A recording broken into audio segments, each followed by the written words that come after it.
The Sneetches by Dr. Seuss. Now, the star-belly Sneetches had bellies with stars. The plain-belly Sneetches had none upon theirs. Those stars weren't so big, they were really so small, you might think such a thing wouldn't matter at all. But because they had stars, all the star-belly Sneetches would brag. "We're the best kind of Sneetch on the beaches." With their snoots in the air, they would sniff and they'd snort. "We'll have nothing to do with the plain-belly sort." And whenever they met some when they were out walking, they'd hike right on past them without even talking. When the star-belly children went out to play ball, could a plain-belly get in the game? Not at all. You only could play if your bellies had stars, and the plain-belly children had none upon theirs. When the star-belly Sneetches had frankfurter roasts, or picnics or parties or marshmallow toasts, they never invited the plain-belly Sneetches. They left them out cold in the dark of the beaches. They kept them away, never let them come near, and that's how they treated them year after year. Then one day, it seems, while the plain-belly Sneetches were moping and doping alone on the beaches, just sitting there wishing their bellies had stars, a stranger zipped up in the strangest of cars. "My friends," he announced in a voice clear and keen, "my name is Sylvester McMonkey McBean, and I've heard of your troubles. I've heard you're unhappy, but I can fix that. I'm the fix-it-up chappie. I've come here to help you. I have what you need, and my prices are low, and I work at great speed, and my work is 100% guaranteed." Then, quickly, Sylvester McMonkey McBean put together a very peculiar machine, and he said, "You want stars like a star-belly Sneetch? My friends, you can have them for $3 each. Just pay me your money and hop right aboard." So they clambered inside. Then the big machine roared, and it clonked, and it bonked, and it jerked, and it burked, and it bopped them about, but the thing really worked. When the plain-belly Sneetches popped out, they had stars. They actually did. They had stars upon theirs. Then they yelled at the ones who had stars at the start. "We're exactly like you. You can't tell us apart.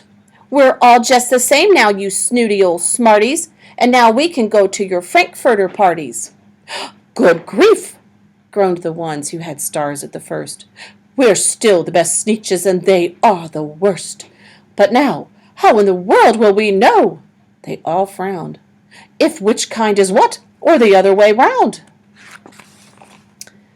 Then up came McBean with a, "Things are not quite as bad as you think. So you don't know who's who, that is perfectly true. But come with me, friends, do you know what I'll do? I'll make you again the best Sneetches on beaches, and all it will cost you is $10 eaches." "Belly stars are no longer in style," said McBean. "What you need is a trip through my star-off machine. This wondrous contraption will take off your stars so you won't look like Sneetches who have them on theirs."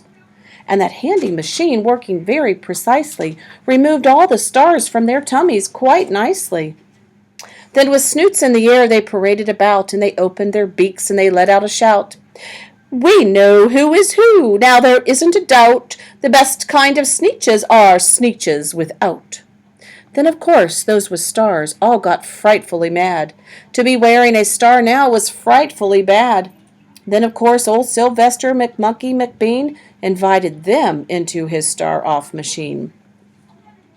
Then, of course, from then on, as you probably guess, things really got into a horrible mess.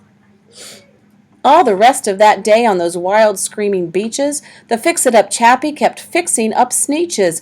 Off again, on again, in again, out again, through the machines they raced round and about again, changing their stars every minute or two. They kept paying money, they kept running through, until neither the plain nor the star-bellies knew whether this one was that one, or that one was this one, or which one was what one, or what one was who. Then, when every last cent of their money was spent, the fix-it-up chappie packed up, and he went. And he laughed as he drove in his car up the beach. "They never will learn, no, you can't teach a Sneetch." But McBean was quite wrong. I'm quite happy to say that the Sneetches got really quite smart on that day, the day they decided that Sneetches are Sneetches, and no kind of Sneetch is the best on the beaches. That day, all the Sneetches forgot about stars, and whether they had one or not upon theirs.